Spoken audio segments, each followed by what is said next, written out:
नमस्कार दोस्तों, कहानी अच्छी लगी लाइक शेयर कमेंट जरूर करें। माँ तुम्हारी बहू को ठंडा खाना पसंद नहीं है। ननंद ने हंसते हुए माँ से कहा। माँ ने बड़े प्यार से कहा, ठंडा खाना किसी को पसंद नहीं होता बेटा, लेकिन क्या करे, खाना पड़ता है। ससुराल में सबको खिलाने के बाद ही खाना खाते हैं। मैंने भी ऐसे ही किया था, और तुम जिस घर में तुम जाओगी तुम्हें भी करना होगा। एक औरत को अन्नपूर्णा को दर्जा ऐसे ही दिया नहीं जाता है। बेटा राधिका, तुम बुरा मत मानना, हम दोनों बाद में एक साथ खा लेंगे। इन सबको खिलाने के बाद नई नवेली बहू राधिका को सासू माँ की बातें सुनकर खुशी हुई। राधिका ने मुस्कुराते हुए कहा, ठीक है माँ जी। तभी राधिका के ससुर नरेश जी बोले, क्यों, बहू हमारे साथ क्यों नहीं खा सकती? नहीं कांता, सब साथ में खाएंगे। चलो तुम दोनों भी अपनी थाली लगाओ।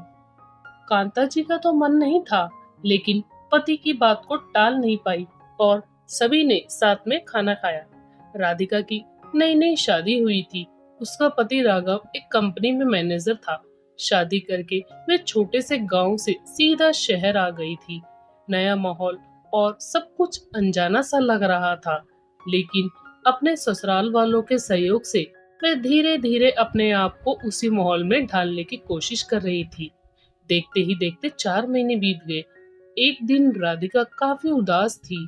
जब सास ने पूछा तो उसने कहा, मुझे मम्मी पापा की याद आ रही है, मायके जाने का मन कर रहा है। सास ने कहा, बेटा सब अपने अपने काम में व्यस्त है, किसी को फुर्सत नहीं है, और वैसे भी इतना जल्दी जल्दी मायके जाना संभव नहीं होगा।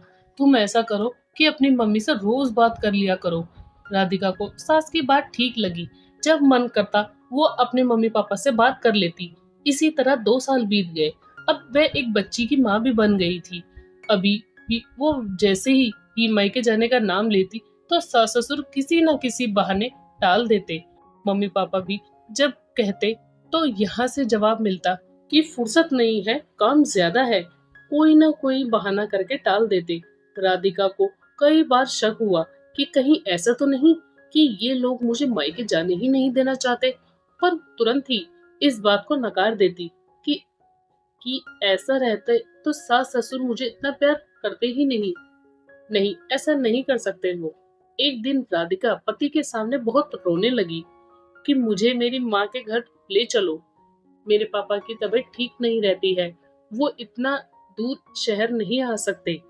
उसके पति सिर्फ इतना बोले, ठीक है, समय निकालता हूँ, फिर लेकर चलूंगा। राघव ने माँ से कहा, माँ राधिका मायके जाने के लिए बहुत जिद कर रही है, वो बहुत रो रही थी, मैं सोच रहा हूँ उसे लेकर जाने की। बेटे की बात सुनकर बोली, ठीक है बेटा, जैसी तुम्हारी मर्जी। उसी रात को जब राधिका सास के पैर में तेल लगाने जा रही थी तो उसने सास ससुर को बात करते हुए सुन ली।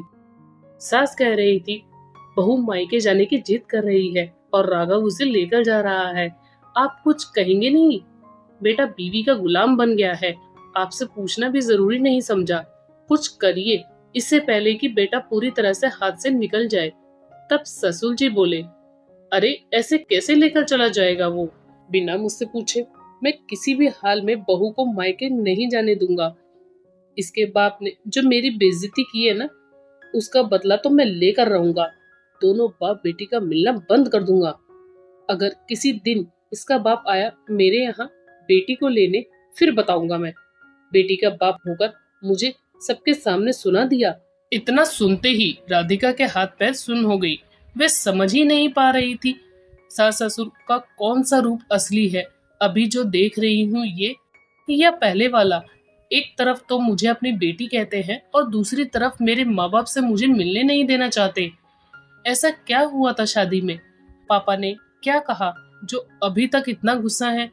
क्या करूं, अभी बात करूं या कल बात करूं? फिर उसने सोचा, नहीं, अभी बात करना ही ठीक रहेगा। वे तुरंत अपने सास ससुर के सामने आई। उसे देखते ही दोनों सकपकाते हुए बोले, क्या हुआ बेटा? राधिका ने कहा, मुझे कुछ नहीं हुआ पापा जी, आपको क्या हुआ जो मुझे मायके नहीं जाने देना चाह रहे? ससुर जी ने कहा, देखो बेटा, जब तुमने सारी बातें सुन ली हैं तो मैं यही कहूंगा कि अब मायके मत जाओ। अब यही तुम्हारा घर है। क्या हमने कभी तुम्हें किसी चीज की तकलीफ दी? तुम्हें अपनी बेटी मानता हूँ। तुम्हारे पिता ने मुझे सबके सामने अपमानित किया। ऐसा क्या कहा मेरे पापा ने जो आपको इतना अपमान हो गया? मुझे भी जानना है। तब तक राघव भी वहां आ गया। राधिका के ससुर जी ने कहा, अरे बेटा, तुम्हारी शादी में ढंग की व्यवस्था नहीं थी तो मैंने जरा बोल क्या दिया। तुम्हारे पिताजी ने सबके सामने मुझे कहा कि एक बेटी का पिता कितना भी कर दे, बेटे के पिता को खुश नहीं कर सकता। आज आप एक बेटी के पिता होते तो समझ पाते। राधिका ने कहा, मेरे पापा ने तो कुछ गलत नहीं कहा, इसमें बुरा मानने वाली क्या बात है? अरे बेटा, लेकिन सबके सामने मुझे जवाब ही क्यों दिया? एक बेटी के पिता को इतनी हिम्मत नहीं होनी चाहिए। राधिका कुछ बोलती इससे पहले राघव ने कहा, अरे जिस आदमी ने मेरे पापा की बेइज्जती की उससे मुझे कोई रिश्ता नहीं रखना। तुम भी मत रखो। छोड़ो ये मायके आना जाना, मैं किसी चीज की कमी रखा हूँ क्या? राधिका ने गहरी सांस ली और कहा, ठीक है, मैं अपने माँ बाप से रिश्ता तोड़ने के लिए तैयार हूँ, लेकिन मेरी एक शर्त है। हाँ बोलो। राघव ने कहा, तुम भी अपने माँ बाप से रिश्ता तोड़ दो। तुम मुझे जहाँ रखोगे, जिस हाल में रखोगे, मैं रहने के लिए तैयार हूँ। राघव ने कहा, तुम पागल हो गई हो क्या? ये क्या बकवास कर रही हो? मैं क्यों अपने माँ बाप से रिश्ता तोड़ दूं? राधिका ने कहा, अगर तुम अपने माँ बाप से रिश्ता नहीं तोड़ सकते तो मैं क्यों तोड़ दूं? जिस माँ बाप ने जन्म दिया, पाला पोसा, पढ़ाया लिखाया, इतना खर्चा करके शादी की, और ससुर जी, अगर आप मुझे सच में बेटी मानते ना तो यूं मायके जाने से नहीं रोकते। अब अच्छे होने का नाटक बंद करिए। मैं तो मायके जाऊंगी, जरूर जाऊंगी, और कल ही जाऊंगी। राघव ने कहा, जाने से पहले एक बार सोच लेना। एक बार चौखट लागने के बाद दोबारा वापस नहीं आ पाओगी। राधिका ने कुछ नहीं बोला और अपने कमरे में चली गई।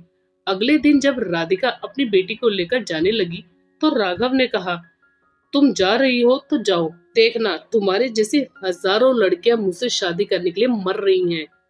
एक छोटे से गांव की लड़की?